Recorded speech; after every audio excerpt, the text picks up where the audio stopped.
Ni Moisés ni Elías serán los dos testigos de Apocalipsis 11.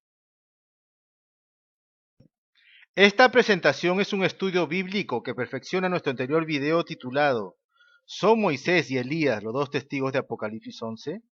En este estudio bíblico incorporamos un pasaje fundamental de la Escritura y otros pequeños agregados bíblicos, mediante el cual llegamos a la conclusión que los dos testigos de Apocalipsis 11 no son Moisés y Elías o Enoc y Elías.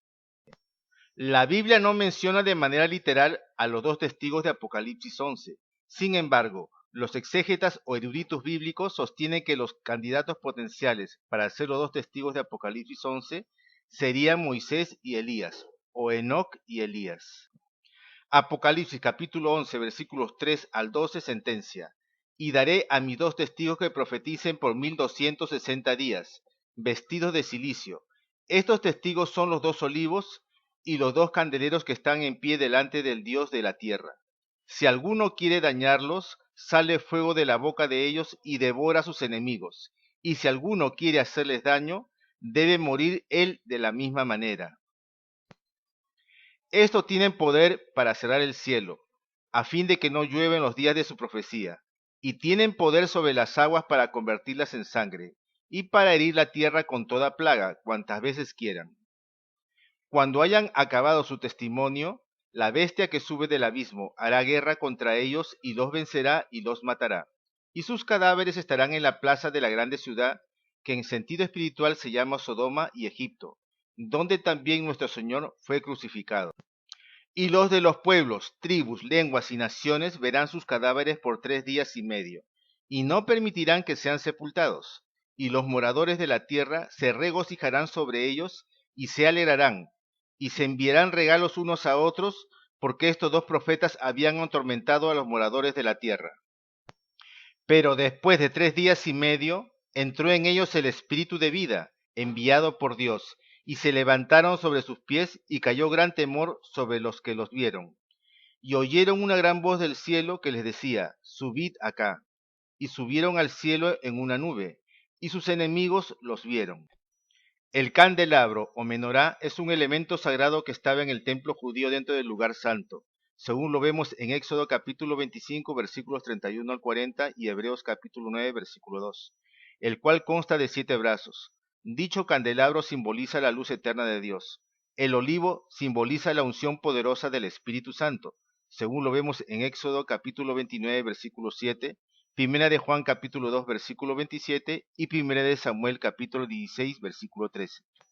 A continuación vamos a abordar el libro de Zacarías capítulo 4 versículos 11 al 14, que dice: Hablé más y le dije: ¿Qué significan estos dos olivos a la derecha del candelabro y a su izquierda? Hablé aún de nuevo y le dije: ¿Qué significan las dos ramas de olivo que por medio de dos tubos de oro vierten de sí aceite como oro? Y me respondió diciendo: ¿No sabes qué es esto? Y dije: Señor mío, no. Y él dijo: Estos son los dos ungidos que están delante del Señor de toda la tierra. En primer lugar, abordaremos el caso de Moisés y Elías como candidatos para que sean los dos testigos, y si es que ello constituye una verdad absoluta que no se pueda refutar, ya que para muchos creyentes ellos serán sí o sí los dos testigos. Como hemos podido leer, los dos testigos están delante de Dios, es decir, que están en su presencia. Según Deuteronomio capítulo 34, versículos 1 al 7, vemos: primero, Moisés murió en la cumbre del Pisga, versículo 1. Segundo, murió en la tierra de Moab, y el mismo Señor lo enterró, y nadie conoce el lugar de su sepultura hasta hoy. Esto lo vemos en el versículo 5 y 6. Tercero, en cambio Elías no conoció la muerte, ya que fue llevado por Dios al cielo en unos carros de fuego, tal como dice Segunda de Reyes, capítulo 2, versículo 11. Sin embargo, en Segunda de Reyes, capítulo 2, versículo 9, Eliseo le pide a Elías que antes que Dios se lo lleve al cielo, le conceda una doble porción de su espíritu. Y en Segunda de Reyes, capítulo 2, versículo 15, la escritura dice: viéndole los hijos de los profetas que estaban en Jericó al otro lado, dijeron: el espíritu de Elías reposó sobre Eliseo, y vinieron a recibirle y se postraron delante de él. Cuando la escritura dice: el espíritu de Elías reposó sobre Eliseo, debemos entender que Eliseo tenía la misma unción que Elías. Haciendo un paréntesis, queremos aclarar que el pasaje de Segunda de Reyes capítulo 2 versículo 15, cuando los hijos de los profetas se postran ante Eliseo, estos no lo hacían en señal de adoración e idolatría, sino que la costumbre o cultura de aquella época, el postrarse ante una persona era sinónimo de respeto. De igual manera, en la actualidad hay culturas que en señal de respeto, una persona se postra ante otra y no por eso está recibiendo adoración e idolatría, tal como sucede en nuestra cultura occidental, donde esa conducta es abiertamente rechazada. En la Biblia también se da cuenta que el espíritu de Elías estaba sobre Juan el Bautista, o sea, Juan el Bautista tenía la unción de Elías, y eso lo encontramos en Mateo capítulo 17 versículo 10 al 13, que nos dice: Entonces sus discípulos le preguntaron, diciendo: ¿Por qué pues dicen los escribas que es necesario que Elías venga primero?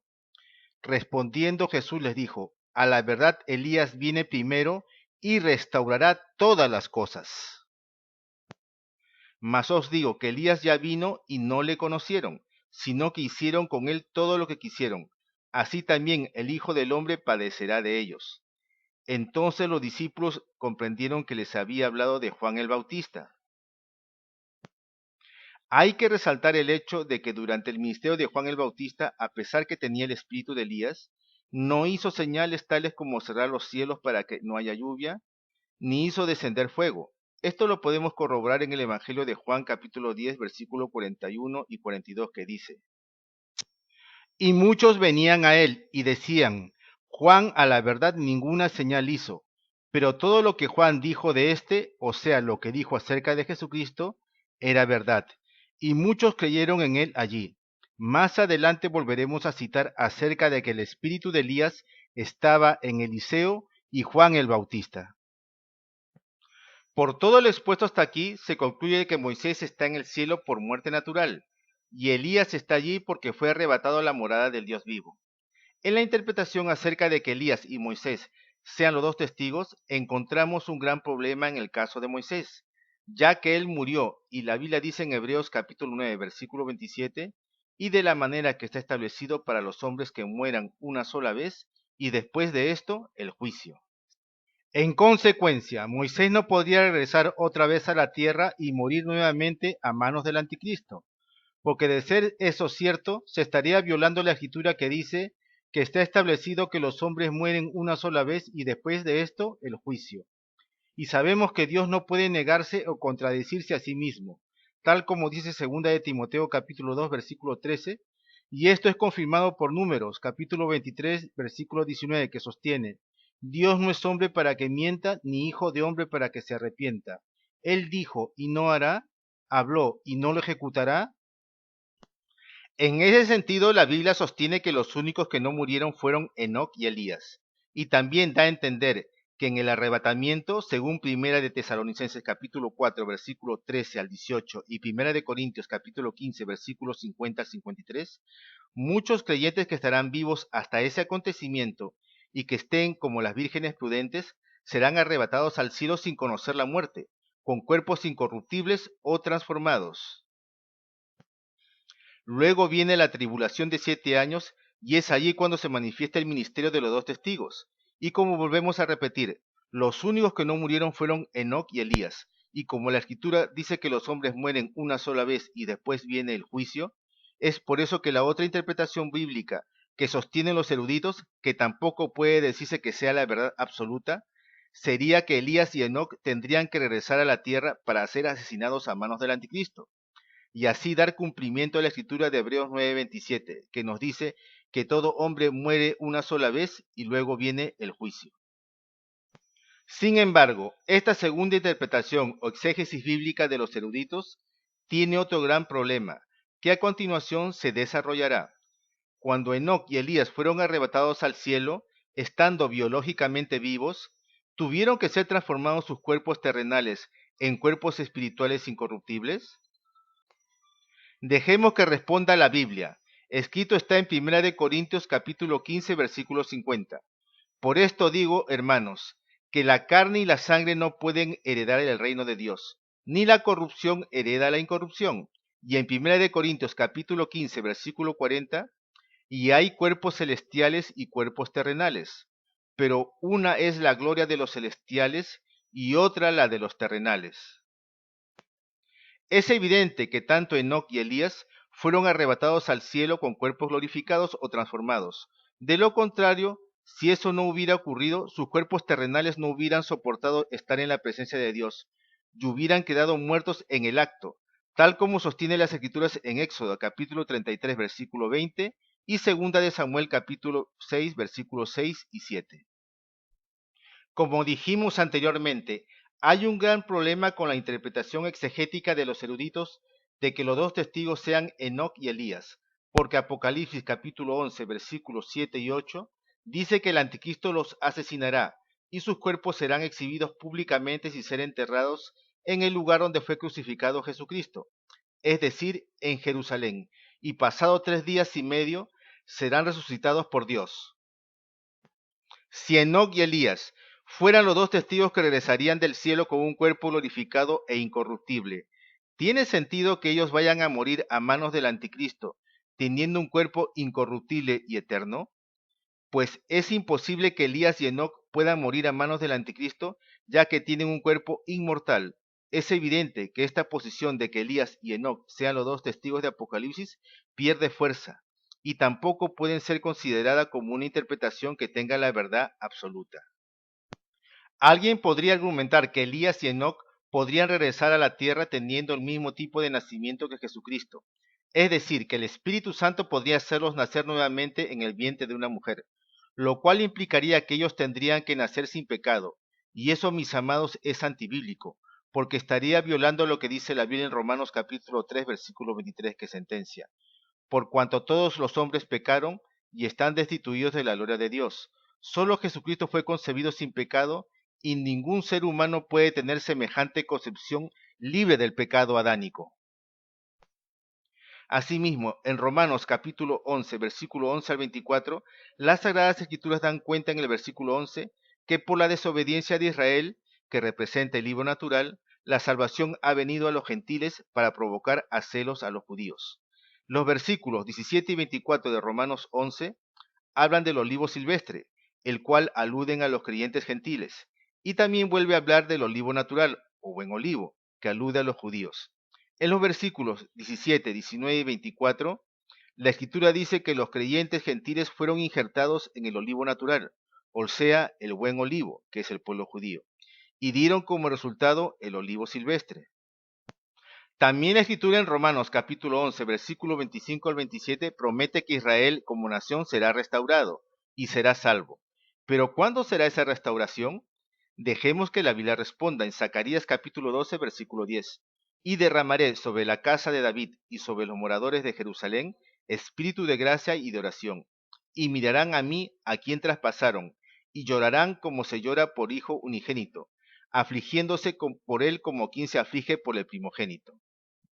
Romanos capítulo 11, versículos 25 al 27 lo confirma cuando dice: porque no quiero, hermanos, que ignoréis este misterio, para que no seáis arrogantes en cuanto a vosotros mismos, que ha acontecido a Israel endurecimiento en parte, hasta que haya entrado la plenitud de los gentiles, y luego todo Israel será salvo. Como está escrito: vendrá de Sión el libertador, que apartará de Jacob la impiedad, y este será mi pacto con ellos cuando yo quite sus pecados. Se puede concluir que Israel como nación será restaurado al final de la tribulación, cuando Jesucristo venga con sus santos a establecer su reinado de 1000 años, tal como sostiene Apocalipsis capítulo 20 versículos 1 al 4. Mientras eso no ocurra, Dios provocará celos a los judíos con el pueblo cristiano gentil. No hay que olvidar que los judíos rechazaron a Jesucristo como su verdadero Mesías. Por todo lo expuesto hasta aquí, se puede concluir que los dos testigos podrían ser del olivo silvestre, o sea, del pueblo cristiano gentil. Ahora vamos a tratar nuevamente Apocalipsis capítulo 11, versículo 4, que dice: estos testigos son los dos olivos y los dos candeleros que están en pie delante del Dios de la tierra. Muchos cristianos piensan que un creyente solo puede estar en la presencia de Dios cuando está en el cielo, como en el caso de Moisés, Elías y Enoc, personajes que atañen a este estudio bíblico. La pregunta que se impone aquí es: ¿Acaso un hijo de Dios biológicamente vivo, con cuerpo terrenal, no puede estar en la presencia de Dios? Dejemos que responda la Biblia en Primera de Reyes capítulo 17 versículo 1. Entonces Elías Tisbita, que era de los moradores de Galaad, dijo a Acab: Vive Jehová Dios de Israel, en cuya presencia estoy, que no habrá lluvia ni rocío en estos años, sino por mi palabra. Escrito está en Segunda de Reyes capítulo 3 versículo 14. Y Eliseo dijo: Vive Jehová de los ejércitos, en cuya presencia estoy, que si no tuviese respeto al rostro de Josafat, rey de Judá, no te mirara a ti ni te viera. Elías y Eliseo, estando biológicamente vivos con su cuerpo terrenal, estaban en la presencia de Dios gracias a que eran hombres de oración y ayuno, es decir, vivían en el Espíritu. En el Nuevo Testamento, en el libro de Apocalipsis capítulo 1, versículo 10, cuando Juan estaba en la presencia del Señor y estaba por recibir la revelación para estos últimos tiempos, dice así: Yo estaba en el Espíritu en el día del Señor, y oí detrás de mí una gran voz como de trompeta. ¿Qué significa estar en la presencia de Dios? Escrito está en Romanos capítulo 8, versículo 1 y 2. Ahora pues, ninguna condenación hay para los que están en Cristo Jesús, los que no andan conforme a la carne, sino conforme al Espíritu. Porque la ley del Espíritu de vida en Cristo Jesús me ha librado de la ley del pecado y de la muerte. Aquí la Escritura nos da a entender que el creyente que anda en el Espíritu, o sea, su ser integral, espíritu, alma y cuerpo, es totalmente controlado por el Espíritu Santo, por lo que estando en ese estado es imposible que pueda pecar. Un creyente solo peca cuando se pasa del Espíritu a las obras de la carne. Esto lo vemos en Gálatas capítulo 5, versículos 16 al 21. Se puede concluir entonces que un cristiano está en la presencia de Dios cuando está en el Espíritu, lo que equivale a decir que está permaneciendo en Cristo y por lo tanto no puede pecar en ese estado espiritual. ¿Podemos corroborar esto último que se ha argumentado? Dejemos que la Biblia responda en Primera de Juan capítulo 3 versículo 6, que dice: Todo aquel que permanece en él no peca. Todo aquel que peca no le ha visto ni le ha conocido. Sabemos que las pasiones de los hombres nos llevan al pecado y por eso Santiago capítulo 5 versículos 17 y 18 sentencia que Elías era hombre sujeto a pasiones semejantes a las nuestras, y oró fervientemente para que no lloviese, y no llovió sobre la tierra por 3 años y 6 meses. Y otra vez oró, y el cielo dio lluvia, y la tierra produjo su fruto.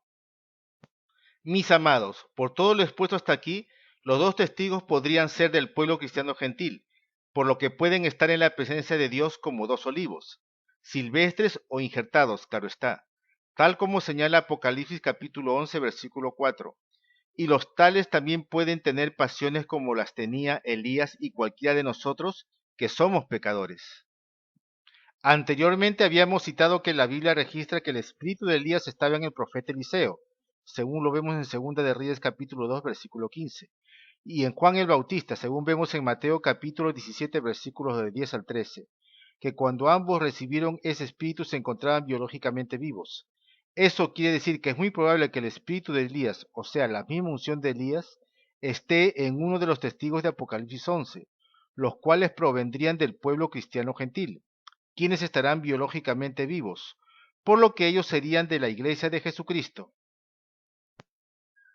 Ya que Apocalipsis capítulo 11 versículos 5 y 6 sostiene que ellos harán señales tales como lanzar fuego contra las personas que quieran hacerles daño, cerrar el cielo para que no llueva, convertir las aguas en sangre y azotar la tierra con toda clase de plagas.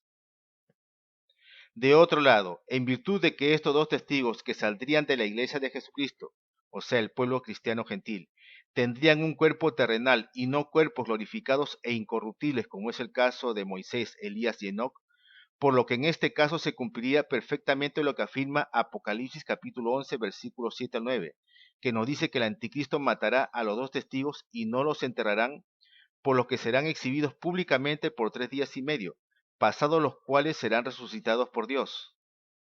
De otro lado, tal como dijimos al inicio de nuestro video, hay algo que no mencionamos en nuestro video anterior, acerca de los dos testigos, y vamos a citar Mateo capítulo 17 versículo 11, cuando Jesucristo se refiere en tiempo futuro con las palabras viene y restaurará.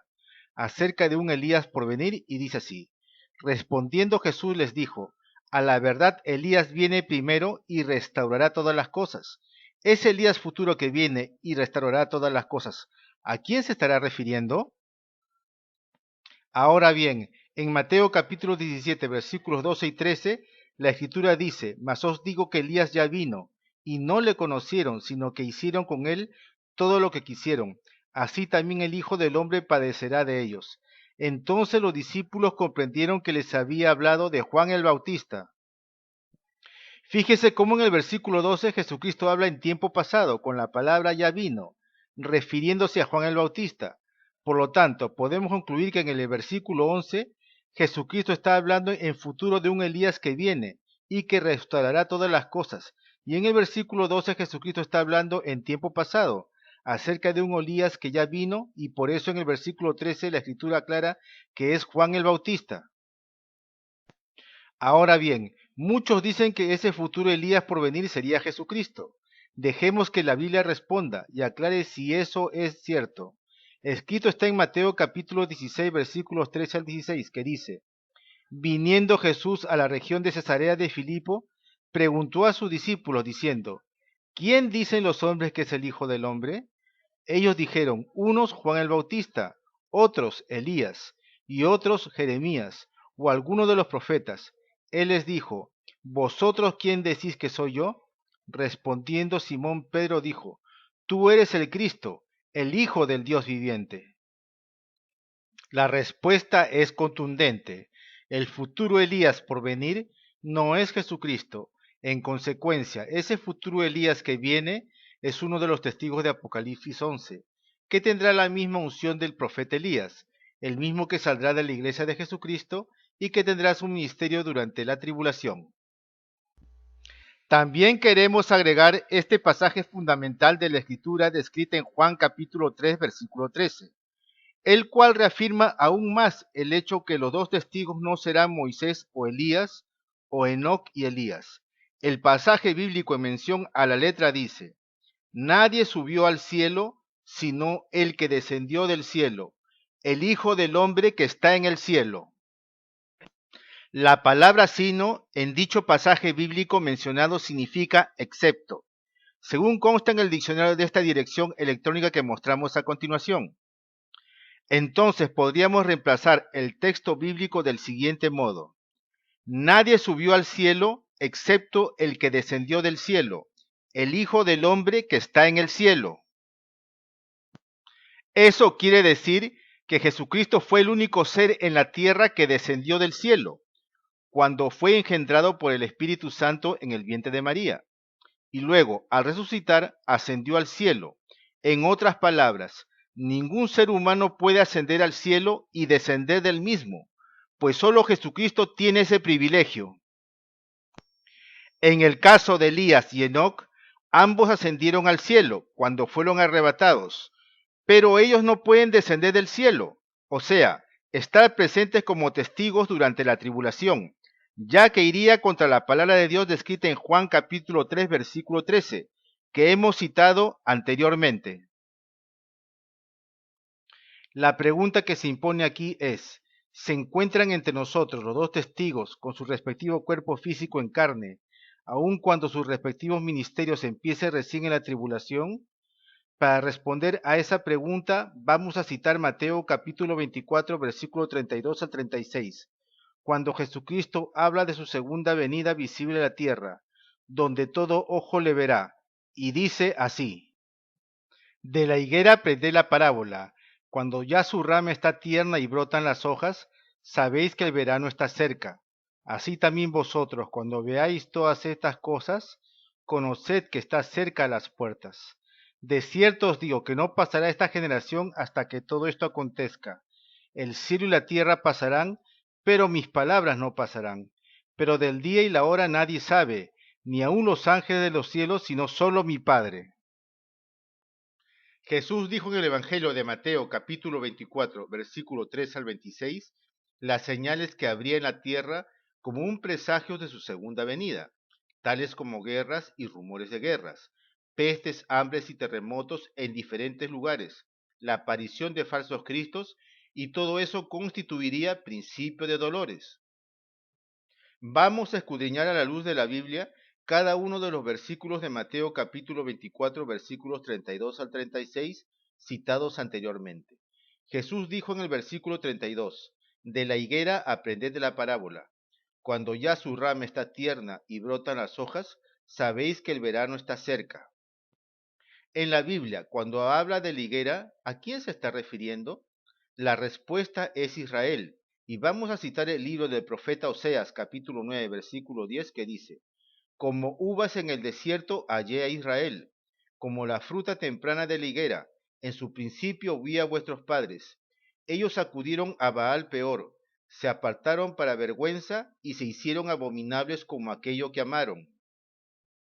Otro pasaje bíblico que hace referencia a Israel como la higuera o higo se encuentra en Jeremías capítulo 24 versículos 3 al 7. Los judíos estuvieron en su tierra hasta el año 70 después de Cristo, cuando el emperador romano Tito destruye Jerusalén y la inunda completamente, destruyendo el segundo templo judío, tal y como lo había profetizado Jesús en Mateo capítulo 24 versículos 1 y 2, quedando en la actualidad el muro de los lamentos.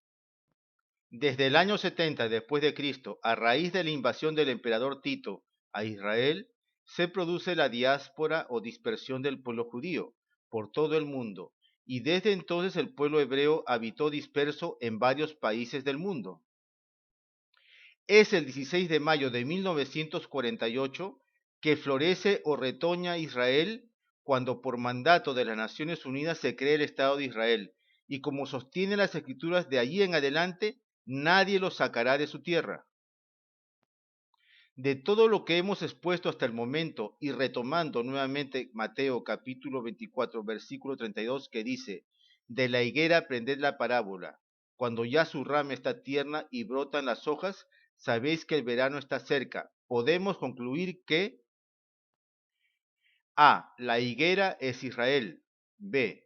Por tanto, la rama de la higuera que está tierna y empieza a brotar o retoñar o florecer se refiere cuando Israel es creado como Estado por mandato de las Naciones Unidas en mayo de 1948 y los judíos dispersos por todo el mundo empezaron a regresar a su antiguo territorio.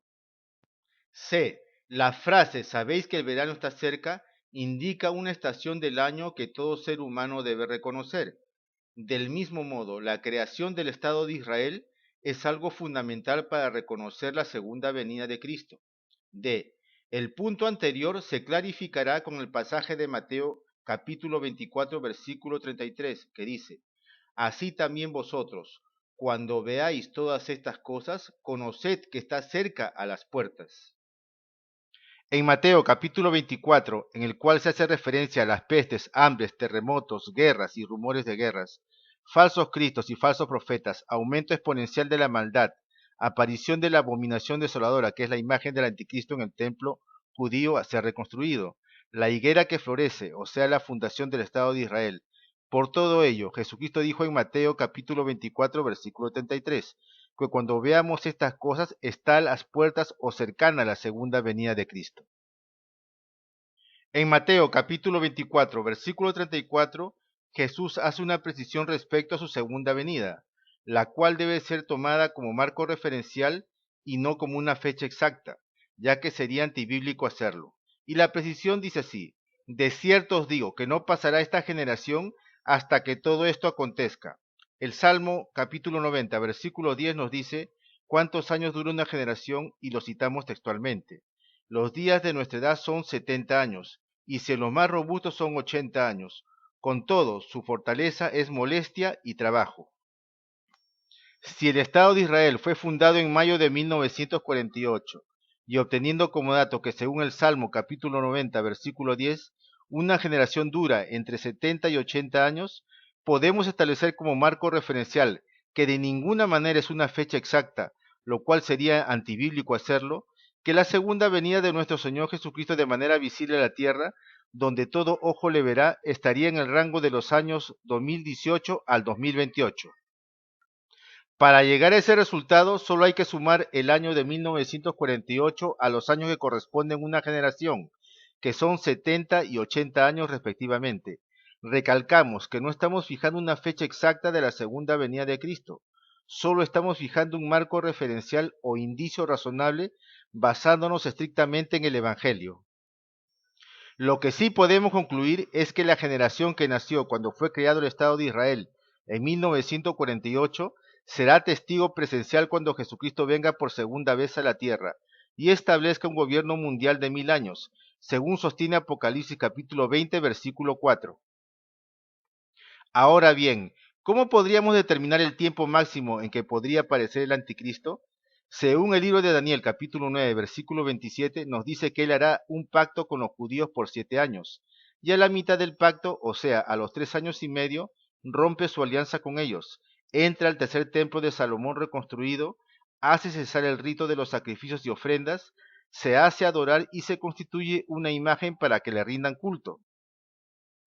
En consecuencia, el tiempo máximo en que podría aparecer el anticristo en la escena mundial sería el año 2021, porque si sumamos 7 años a dicho número, daría el año 2028, tiempo máximo en que Jesucristo aparecería por segunda vez. Estamos hablando como una fecha referencial, pues Cristo podría aparecer antes de 2028. Por lo tanto, el anticristo podría aparecer en la escena mundial entre el 2018 al 2021. Sin embargo, el anticristo no podría aparecer en el año 2022 o posteriores a este, porque si al año 2022 le sumamos los 7 años en el cual hará su gobierno mundial, Cristo tendría que venir en el año 2029, y con esa fecha sobrepasaría los 70 u 80 años que dura una generación, contabilizado desde el momento en que fue fundado el Estado judío el 16 de mayo de 1948. Ahora ya podemos responder la interrogante acerca de que si los dos testigos ya están entre nosotros.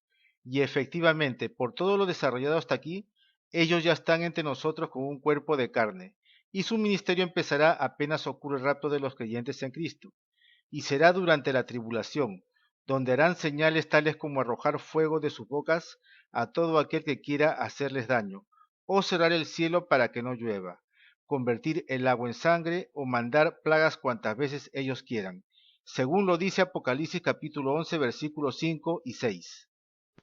Los dos testigos, estando ya entre nosotros, aún no pueden hacer las señales descritas en Apocalipsis capítulo 11 versículos 5 y 6, ya que las mismas lo harán apenas empiece la tribulación, y será por 1260 días. Consideramos que si los dos testigos dan a conocer públicamente antes de la tribulación su verdadera identidad, tendría sentido, ya que ellos al no haberse ido en el arrebatamiento, no les podrán acusar que eran falsos profetas, de modo tal que los cristianos tibios que se quedaron para la tribulación los puedan reconocer. Esta interpretación bíblica ha sido hecha conforme a las Sagradas Escrituras, intentando seguir un rigor netamente bíblico, atendiendo a lo que dice Primera de Pedro capítulo 4 versículo 11, que sentencia: si alguno habla, hable conforme a las palabras de Dios. Como resultado de todo lo expuesto, en nuestra opinión consideramos que los dos testigos de Apocalipsis 11 no serán Moisés y Elías o Elías y Enoc, sino que ellos saldrán de la iglesia de Jesucristo. De otro lado, saber la identidad de ellos es totalmente irrelevante y no se puede hacer doctrina ni rasgarse las vestiduras por algo que no atañe a la salvación del alma. Y el saber la identidad de los dos testigos, sea quien sea, no salvará el alma de nadie, porque solo en Jesucristo hay salvación y vida eterna. A Dios sea toda la gloria. Amén.